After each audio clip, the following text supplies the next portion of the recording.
Vamos falar agora sobre o dossiê Agrotóxicos e Violação dos Direitos Humanos no Brasil, realizado pela Terra de Direitos e Campanha Permanente contra os Agrotóxicos. E uma das conclusões dessa pesquisa é de que as pessoas atingidas por agrotóxicos não conseguem reparação na justiça. A gente vai falar sobre esse assunto com a Nayara Bittencourt, ela que é advogada da Terra de Direitos e coordenadora da pesquisa. Oi, Nayara, bom dia, seja muito bem-vinda. Bom dia, Marilu. Muito obrigada pelo convite. Nós que agradecemos. Nayara, bom, vocês analisaram aí 30 casos, né? 30 de intoxicações em comunidades camponesas, de agricultores familiares, quilombolas, indígenas, de todo o Brasil. Desses 30, 12 afetaram os camponeses e agricultores familiares, 3 afetaram os povos indígenas, 3 nas comunidades quilombolas, 3 em comunidades tradicionais, outras, 3 trabalhadores rurais, 2 foram de mortandade de abelhas, e ainda temos 2 atingidos em escolas rurais e outros 2 populações urbanas. Bom, já fiz um pequeno resumo aqui dos atingidos, né? Justamente para você contar para a gente agora, Nayara, quais as dificuldades, né, das pessoas atingidas por agrotóxicos na luta por reparação na justiça. Quais são essas dificuldades? Então, Marilu, nós encontramos vários entraves, então nós estudamos esses 30 casos em todos os estados brasileiros, alguns estados até estudamos mais de um caso, e nós tentamos buscar até casos judicializados, né, justamente para que a gente pudesse analisar as teses jurídicas utilizadas, como os tribunais encararam essa violação e se as vítimas de fato foram reparadas, e aqueles que causaram os danos foram responsabilizados ou não. Então, esse foi uma base da pesquisa, né? Uma metodologia da pesquisa. Bom, o que nós encontramos nesses casos é, bom, a maioria dos casos não houve judicialização, então o caso nem chegou ao Poder Judiciário para apreciação, então desses, somente 13 foram judicializados, né? A maioria dessas judicializações são ações civis públicas, mas a maioria chegou a ter uma possibilidade de reparação dentro do Poder Judiciário, né? Alguns até houve reparação, ou pelo menos parcial, ou responsabilização dos agentes sem necessidade de passar pelo Judiciário, por exemplo, num termo de ajustamento de conduta com o Ministério Público ou do Trabalho, ou o Ministério Público Estadual. Mas não é o que acontece na maioria das vezes, porque o que nós comprovamos aqui é que a maioria das vítimas não são reparadas, né, pelos danos que sofreram. Desses casos todos que nós analisamos, 27, as vítimas não foram reparadas, e só 3 desses casos as vítimas foram parcialmente reparadas, não integralmente reparadas. E aí a gente tem uma série de entraves que nós encontramos que mostram essas dificuldades de acesso à justiça. Por exemplo, as vítimas têm alguma dificuldade, primeiro, em relação à fiscalização dos órgãos de controle. Então, esses órgãos sequer vão ao local, ou eles vão com muita demora, muita morosidade. Isso dificulta a produção de provas, por exemplo, para reparar ou para responsabilizar aquelas pessoas que causaram o dano. Essas pessoas não são atendidas em loco, ou seja, naquele local em que aconteceu o dano. Em vários casos, nós também percebemos que há uma insuficiência normativa dos estados, por exemplo, especialmente em relação à pulverização terrestre de agrotóxicos. Também nós identificamos dificuldade em casos em que as pessoas têm medo de denunciar ou sofrem ameaças pelos conflitos socioambientais que estão ali presentes, mas basicamente todos os casos apresentam alguma omissão do Estado, né? Omissão daqueles órgãos que deveriam fiscalizar ou responsabilizar esses agentes violadores. E, Nayara, a comprovação do nexo causal também é difícil, né? É muito difícil, e até em todos esses casos que nós analisamos, em nenhum houve a inversão do ônus da prova, o que facilitaria, por exemplo, a identificação desse nexo causal. O que seria isso?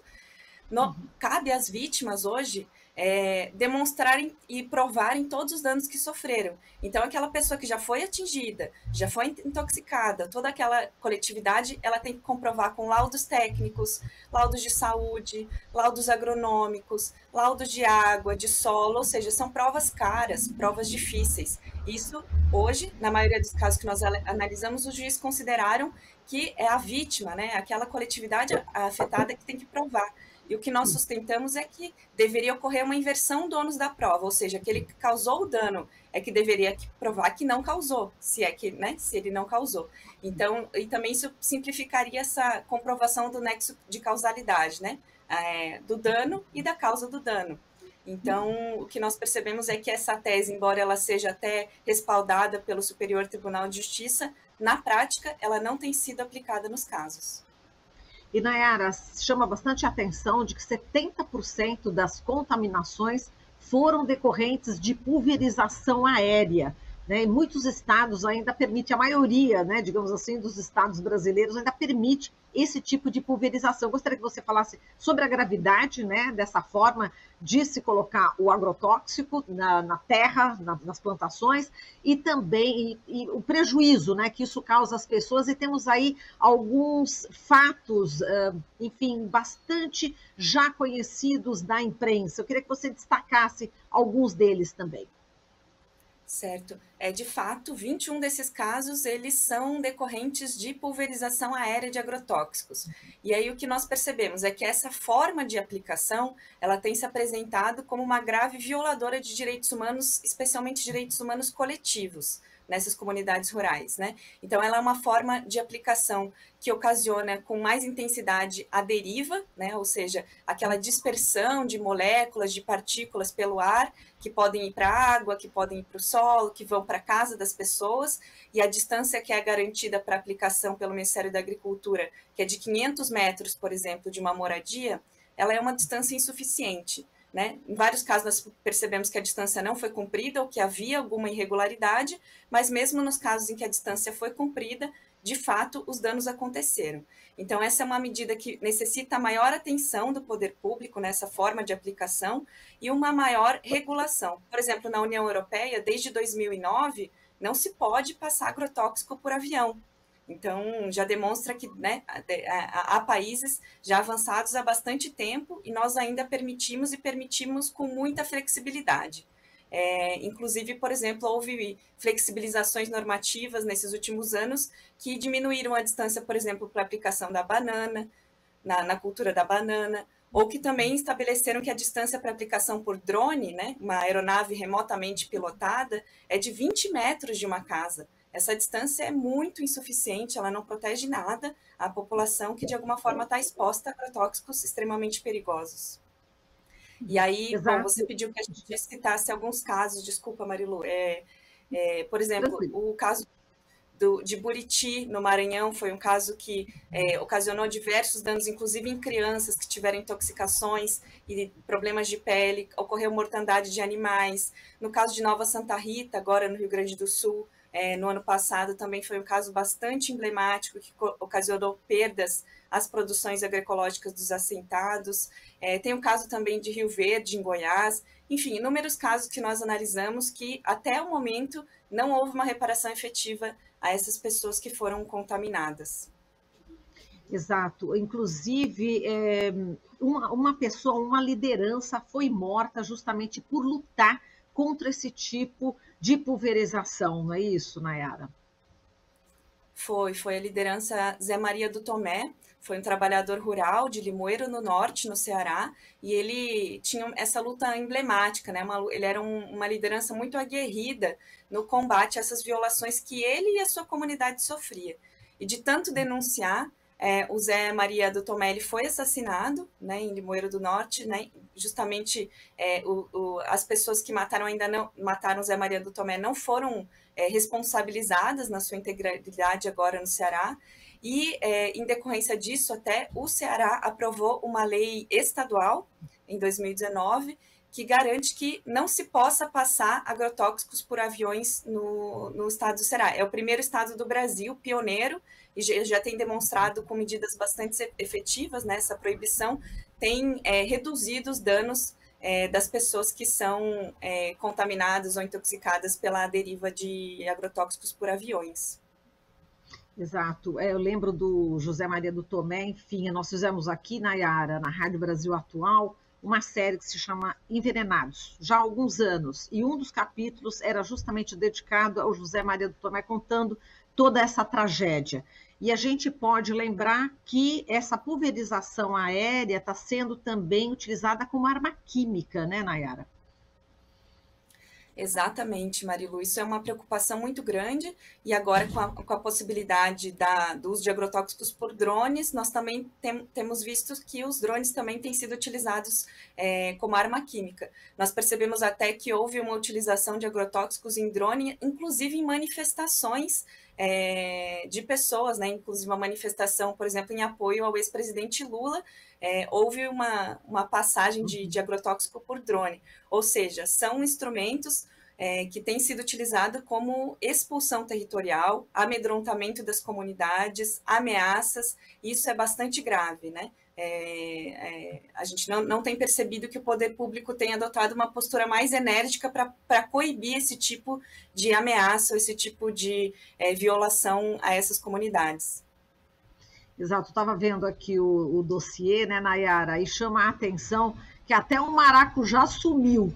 Eu estou colocando dessa maneira para justamente você contar essa história que realmente é inacreditável, né? Justamente nessa tentativa de conseguir provas, né? Conta esse episódio, Nayara.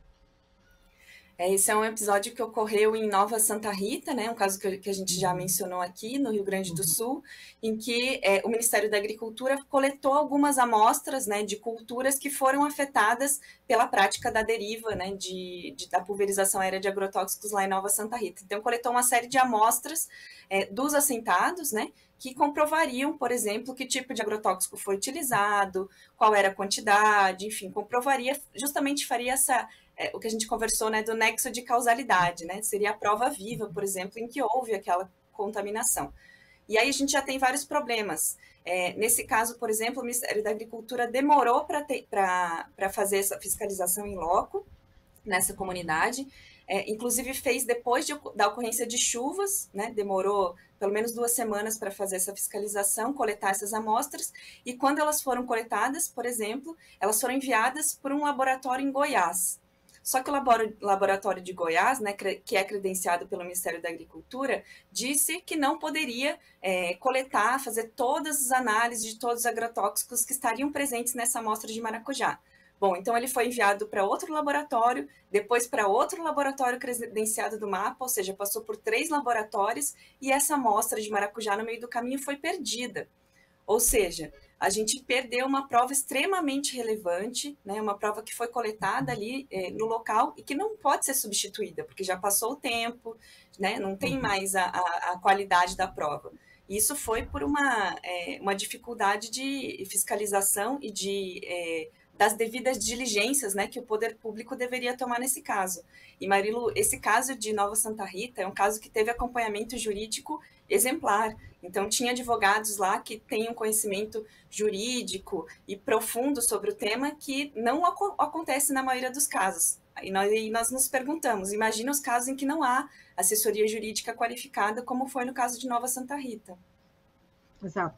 Agora, existe aí o risco, né, do projeto de lei 1459/2022, que a gente conhece como pele do veneno, existe a possibilidade de ser aprovado, apesar que no Senado as coisas são diferentes em relação à Câmara dos Deputados, mas eu queria que você falasse sobre esse PL, né? Quer dizer, todos os ambientalistas, as pessoas ligadas na defesa dos direitos humanos, todos estão imbuídos assim em lutar contra esse projeto de lei, né, Nayara?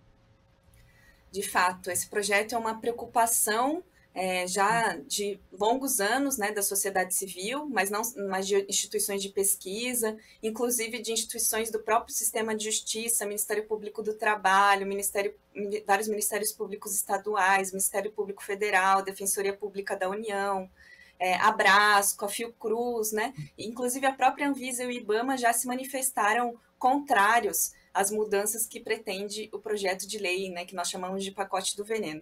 E agora ele está no Senado, ele está tramitando na Comissão de Agricultura do Senado, ainda não foi aprovado na Comissão de Agricultura, provavelmente agora ele está nesse intervalo eleitoral, né, justamente em que os senadores estão preocupados com esse momento eleitoral, mas a nossa preocupação é que assim que se encerrem as eleições agora, nesse próximo fim de semana, esse projeto possa voltar à pauta do Senado. E aí nós temos que, de fato, ter uma boa mobilização da sociedade civil, das pessoas envolvidas, para que pressionem também esses parlamentares para que não retrocedam ainda mais no que já tem sido bastante flexibilizado no Brasil, né? Esse projeto, caso seja aprovado, é um retrocesso sem tamanho. Exato, por isso a preocupação agora de se votar em parlamentares comprometidos, né, com a defesa do meio ambiente, com a defesa dos direitos humanos, né? Exatamente. Inclusive, Marilu, fica como recomendação que a campanha permanente contra os agrotóxicos e pela vida tem uma lista no seu site que você pode filtrar todos os parlamentares que votaram a favor do pacote do veneno. Então, por estado, é possível identificar aqueles parlamentares que foram favoráveis a esse retrocesso, e aí também já pode até riscar da sua colinha, caso tenha sido indicado como um provável parlamentar, né, um candidato que você votaria. Enfim, só resumindo aqui em relação a esse importante documento, já está encerrando, né, Nayara? A impressão que dá é que essas pessoas que foram intoxicadas, elas estão realmente completamente abandonadas, né? Elas não conseguem fazer valer os direitos delas, elas estão doentes, né? Isso a gente nem está falando da outra parte, né? Enfim, que não é aquela intoxicação aguda, mas aquela mais crônica, aquela que demora muitos anos para se desenvolver, que é proveniente do agrotóxico. Mas essas pessoas que foram intoxicadas, essa intoxicação aguda, enfim, as pessoas estão sofrendo e estão abandonadas. A gente pode dizer isso, né? Podemos, abandonadas, silenciadas, né, e sem acesso à justiça. São essas algumas das conclusões desse dossiê. E aí também há uma série de recomendações para que a gente consiga mitigar um pouco esses danos. Né, alguns passos, inclusive recomendações ao sistema de justiça, né, o próprio Poder Judiciário, seus órgãos, suas instituições. Tem recomendações para as câmaras municipais, para as assembleias legislativas e para o Congresso Nacional. E também tem recomendações para os órgãos de fiscalização e controle e para o Poder Executivo. Então, é possível adotar medidas que mitiguem um pouco esses danos, né, ou facilitem esse acesso à justiça. Tá certo, Nayara. A gente agradece demais aqui a sua participação. Forte abraço para você, até uma próxima e parabéns por esse dossiê tão importante para o Brasil, viu? Obrigada, Marilu. Um bom dia a todas e todos que nos assistem. Bom dia, um abraço. A gente falou aqui com a Nayara Bittencourt, advogada da Terra de Direitos e coordenadora dessa pesquisa. Estamos apresentando Jornal Brasil Atual. As notícias que os outros não dão.